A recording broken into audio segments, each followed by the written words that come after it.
Good afternoon. My name is Vanessa, and I'll be your conference call operator today. Welcome to the Anavex Life Science Fiscal 2020 Year End and Fourth Quarter Conference Call. As a reminder, this conference call is being recorded. I will now introduce your host of today's conference, Clint Tomlinson. Please go ahead. Thank you, and good afternoon, everyone. We appreciate you joining us today for Anavex Life Sciences conference call and webcast. Our agenda is to review the company's financial results for its fiscal 2020 year and provide a clinical study update. A taped replay of this call will be available approximately 2 hours after the call's conclusion and will remain available for 1 month. The call will also be available for replay on Anavex's website at www.anavex.com. With us today is Dr. Christopher Missling, President and Chief Executive Officer, and Sandra Bernish, Principal Financial Officer. Dr. Missling and Ms. Bernish will make prepared remarks, and then we'll take questions from equity analysts. Before we begin, please note that during this conference call, the company will make some projections and forward-looking statements regarding future events. We encourage you to review the company's filings with the SEC. This includes, without limitation, the company's Forms 10-K and 10-Q, which identify the specific factors that may cause actual results or events to differ materially from those described in these forward-looking statements. These factors may include, without limitation, the risks inherent in development and/or commercialization of potential products, uncertainty in the results of clinical trials or regulatory approvals, need and ability to obtain future capital, and maintenance of intellectual property rights. And with that, I would like to turn the call over to Dr. Missling. Thank you, Clint. We appreciate everyone joining us today conference call to review our financial results and clinical updates. First, I would like to provide new key clinical updates. Given the very encouraging data of the U.S. Rett syndrome study, we plan to advance the AVATAR adult Rett syndrome study into a pivotal phase 2/3 clinical trial. In December 2020, Anavex announced top-line results from a U.S. phase 2 controlled trial of Anavex 2-73 in adult female patients with Rett syndrome. Primary safety, pharmacokinetics, and secondary efficacy endpoints were met, with statistically significant and clinically meaningful consistent improvements in Rett Syndrome Behavior Questionnaire RSBQ and Clinical Global Impression Improvement CGI-I scores. Improvements in RSBQ total scores were correlated with decreased improvements in plasma glutamate. Based on these results, we are planning to meet with the FDA to discuss an accelerated approval pathway. Further, we are planning a pipeline extension for 273, using gene biomarkers of response and applying precision medicine for neurological disorders with unmet medical need. This includes a planned initiation of a pivotal phase 2/3 study in Fragile X syndrome, the most frequent genetic cause of autism spectrum disorder, for which we have convincing preclinical data. We also are planning to initiate a phase 2/3 clinical trial for the treatment of a new rare disease indication. Anavex 371, an orally administered small molecule targeting sigma-1 and M1 muscarinic receptors that is designed to be beneficial for neurodegenerative diseases, is currently in a phase 1 clinical trial and on track with top-line data anticipated in the first half of 2021. Lastly, we plan to initiate a Anavex 273 imaging-focused Parkinson's disease clinical study in 2021. Since our last conference call, we reported top-line data of another clinical trial program. Data was presented in November at the CTAD 2020 conference, reporting top-line results from the proof of concept phase 2 placebo-controlled trial with primary objectives of safety, tolerability, and efficacy in cognition of Anavex 273 in patients with Parkinson's dementia compared to placebo. Both primary objectives of the study were met. The results show clinically meaningful, dose-dependent, and statistically significant improvements in the Cognitive Drug Research, CDR, computerized assessment system analysis. The study confirmed the precision medicine approach of targeting sigma-1 as a genetic biomarker in response to Anavex 2-73, and we're planning a pivotal trial of Anavex 2-73 in Parkinson's disease dementia after submitting the results of the study to the FDA to obtain regulatory guidance. Lastly, in November 2020, Anavex received a notice of allowance from the United States Patent and Trademark Office, USPTO, for its patent application number 16/717921, expected to remain in force at least until 2037, expanding coverage of treatment methods using its lead drug candidate 273, as well as drug candidate 141 for treating a range of neurodevelopmental disorders, including Rett syndrome, autism spectrum disorder, Angelman syndrome, cerebral palsy, and multiple sclerosis, among other indications. While 2020 was marked by the outbreak of COVID-19, which has temporarily slowed down activities in many countries in which our trials are taking place, our ongoing clinical trials were able to continue largely uninterrupted in compliance with local regulations and policies, including the enrollment of the phase 2b/3 Anavex 2-73 Alzheimer's disease study, which currently reached over 80% enrollment, with complete enrollment expected in early 2021. And now, I would like to direct the call to Sandra Böhnisch, Principal Financial Officer of Anavex, for a brief financial summary of the recently reported quarter. Thank you, Christopher, and good afternoon, everyone. We reported continued fiscally responsible activities with a net loss of $26.3 million, or 45 cents per share for the 2020 fiscal year, as compared to $26.3 million, or 54 cents per share in the comparable 2019 fiscal year. General and administrative expenses fell by approximately $1 million as a result of a reduction in non-cash compensation charges. Research and development expenses were $25.2 million for fiscal 2020, an increase of $2.9 million over the comparable 2019 fiscal year. This increase is a result of increased clinical trial activities and the continued advancement of our existing clinical trials. We reported an increase in other income to $4.8 million for fiscal 2020, relating to research and development incentive income in connection with our Australian clinical trial activities. Our cash position at September 30th, 2020 was $29.2 million, compared to $22.2 million at September 30th, 2019. We are also reporting today our cash position has increased to $47.6 million as of today, which gives us sufficient cash for approximately the next 24 months. Thank you, and now I will turn the call back over to Christopher. Thank you, Sandra. In summary, despite all of the new challenges, 2020 was an extraordinary year for Anavex, with significant progress across our portfolio. We look forward to building on this momentum with key milestones expected from multiple programs, including data on the ongoing late-stage Rett syndrome trials, Avatar and Excellence, expanding the clinical biomarker-driven 273 rare disease program into additional late-stage studies with high unmet medical needs, completing the late-stage 273 phase 2b/3 Alzheimer's disease trial, and advancing 273 into clinical disease-modifying testing in Parkinson's disease.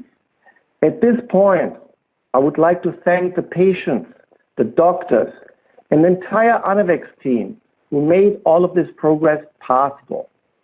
We look forward to providing further updates as advancements continue. I would now like to open the call for questions. Operator, please go ahead. time, we will be conducting a question-answer session for equity analysts. If you'd like to ask a question, please press star 1 on your telephone keypad. A confirmation tone will indicate your line is in the question queue. You may press star 1 if you'd like to remove yourself from the queue. Our first question comes from Charles Duncan from Cantor Fitzgerald. Hi. Thanks for taking my questions. Happy holidays. And Christopher, all the great progress recently. Congratulations. Had a couple of quick questions regarding the RET program and AVATAR versus the recent adult study. You mentioned that you are going to move forward with AVATAR as a pivotal. I'm kind of wondering what has changed, what will change in moving that forward. And then when you consider the, characteristics of the cohort that was included in the sample in the recently read out adult study, how is that different in any way with the AVATAR study? And then I have a follow-up question. Right. So the AVATAR study is designed as a phase 2 right now with the safety as a primary endpoint. So what we're doing, we are switching the secondary endpoint, which is the efficacy measure of RSBQ and CGI, to a primary endpoint. So that's a change which you can do in our ongoing studies without being blinded. And the difference to the US study, the AVATAR study is on average higher drug exposure profile. So the doses are higher than the US study was. So this is why we also think we can capture a very important element which the FDA is looking for, which is dose response. Oh, okay. And then when you think about the efficacy measures that were made and efficacy seen in the U.S. adult study, how do you feel about the sample size or the planned effect size or the hope for effect size out of AVATAR? Is there going to be a change in the sample size that you plan to enroll in that study? Yeah, excellent question. Right now, we don't have any need to change the number of patients in the AVATAR study, but it could well be that we will make an adjustment, not to increase the size, but maybe just to increase additional regions in that regard. But still, it's not completed enrollment. That might not require any change of numbers. But we want to basically let this discussion, then the final discussion, come out of the discussion with the FDA before making a change on that level at this point. Okay, so you do plan to meet with the FDA. You're going to perhaps request a meeting here soon, or have you done so? And then the outcome of that meeting will possibly impact the design and conduct and sizing of AVATAR? Right. I mean, we have very good, strong effect size of the US study. Knowing that it was even a low dose, we expect the high dose to even stronger in effect size. So right now, we don't have an immediate need to change the design of the study other than switching the primary and secondary endpoints. But what I want to point out is that ultimately we want to discuss it with the FDA because we also want to make this as the final pivotal study. And if there are additional changes the FDA, the agency recommends, we certainly will be open to that. Yeah, that makes sense. It seems prudent. Last question on this is regarding the RET study that read out recently, but also the Parkinson's disease cognition or dementia study that you alluded to. When would you anticipate being able to present the data from those two studies in a peer-reviewed forum? Yeah, so we want to be very transparent, and we will. You have to appreciate that the co-primary endpoints of both studies and secondary, the efficacy endpoints, we're also looking at a genetic outcome of the patient, the genetic background of the patient, and that requires a bit more time than usually analysis of studies. That's why we have to basically go through this before we can basically submit this to a publication. But we mentioned it, we will submit to a publication the PDD studies and or present probably over the course of early 2021 more details about the PDD study as well as the RED study. Okay, last question, then I'll hop back in the queue regarding the pipeline. And sorry for taking up all this time, but regarding the pipeline, you mentioned another rare disorder, and I'm wondering if you had mentioned it actually in the IP discussion that you alluded to, for example, Angelman, or could that be inclusive of Huntington type indication or an indication beyond, say, a neuropsych rare disorder? Yeah, excellent question. We didn't want to not mention it because we don't want to, prevent knowledge about it. It's just because the drug has shown now, in addition to infantile spasm and Angelman syndrome, in addition to Rett syndrome, which we have in the clinical trial, but we have infantile spasm preclinical data as well as Angelman presented already in the past. In the meantime, we were able to get additional preclinical data of confirmation of efficacy in models of diseases which are rare and developmental in nature, which are basically on top of those I just mentioned. And since these are also now strategic discussion with regulatory as well as with clinical design, so which study would be quicker to perform versus others, how is the competitive landscape looks like for these rare diseases, we just want to do that homework first before we engage into mentioning what it is. But it will be one new indication which we don't have yet mentioned in the slides and presented so far. But more color in 2021, you suspect? Exactly, definitely more colors coming 2021. And again, it's a rare disease, maybe it's even an ultra rare disease. So this is the really intriguing thing about it, that we never stopped finding or engaging in communities which have an unmet need based on the approach of the drug to be upstream and regulate the downstream features of homeostasis imbalance in the biological system, and that benefits quite a lot of additional indications, and among them quite rare diseases, and that's why we want to basically not pass on this opportunity for patients to help. Got it. Thanks for taking all my questions. Happy holidays. Likewise. Happy New Year to you and your team. Our next question comes from Robert Lee Boyer from Ladenburg and Tolman. Good afternoon, and congratulations on all the recent progress. My question has to do with the Alzheimer's study, and you had mentioned that you expect to complete enrollment early in 2021, and I was wondering when we might see the first cut of the data.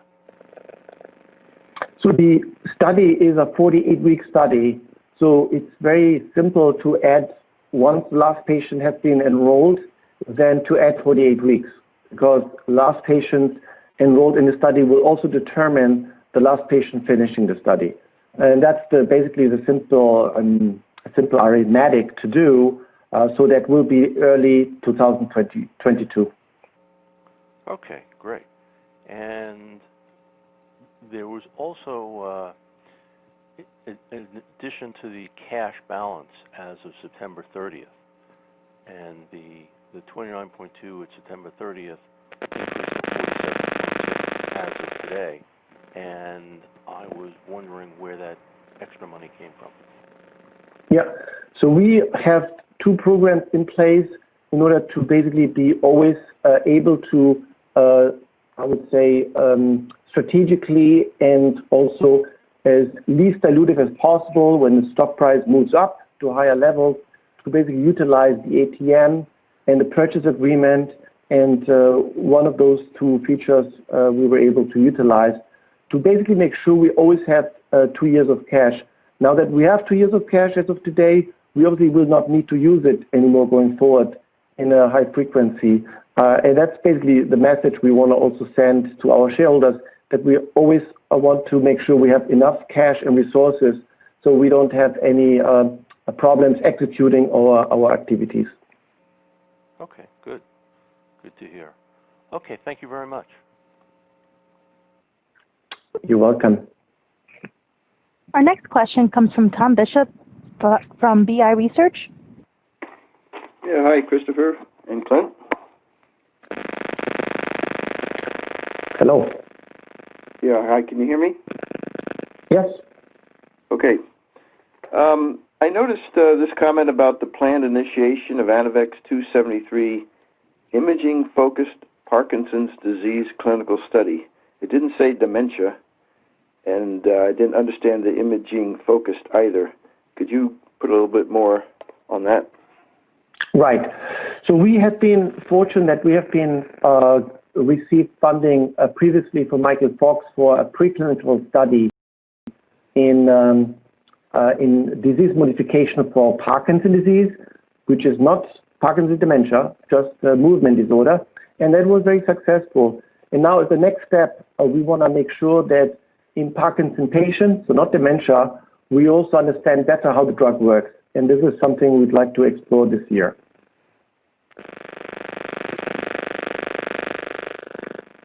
I don't know why this phone's making this noise. Okay, getting to the Australia trial, I was not why the company had to go to U.S. sites. I would have thought that there would be enough patients in Australia to reach your goal of, 300? Can you just explain a little bit more? I mean, and what does that say about the market size in Australia? In the Australian Alzheimer's study, you mean? Yes. Mm-hmm. So the Australian Alzheimer's study is now an international study.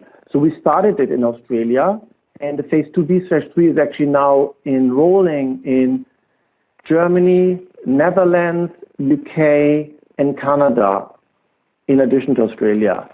And so what we studied in Australia has been now expanded, in 3 continents overall.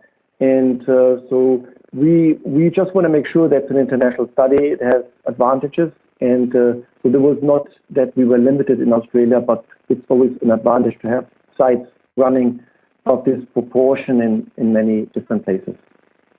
Okay, and also, is there any thought being given to some interim analysis of the Alzheimer's study? That's not unusual. Or we got to wait till 2022?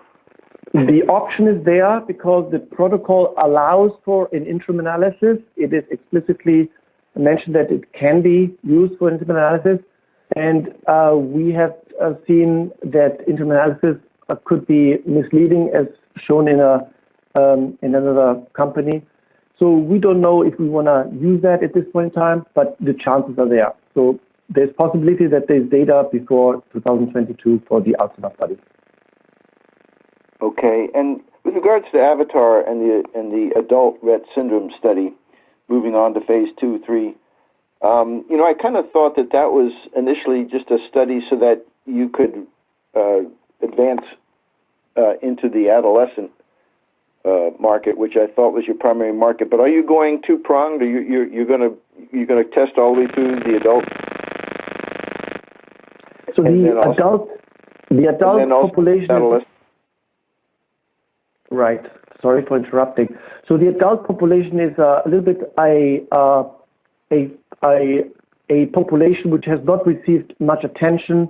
Mostly trials go for younger patients, pediatric patients, because the expectation is that the brain is more plastic and has a higher potential response than if the patient's already advanced in age, and therefore the brain doesn't respond anymore as much to an intervention. We have seen a very strong response in an older population in Rett syndrome, which is very favorable to be interpreted, because that makes us even more excited to see the data when we go to younger patients. But ultimately, you want to capture the entire market, right? So it's not limited to one age group, but it's just often the signal often stronger in younger patients. So, but we are aiming with the Avatar and the Excellence study exactly to capture both age groups, the adults above 18 years old and the age group below 18 years. of age. Is the Excellence study now enrolling? Yes, it's enrolling very nicely.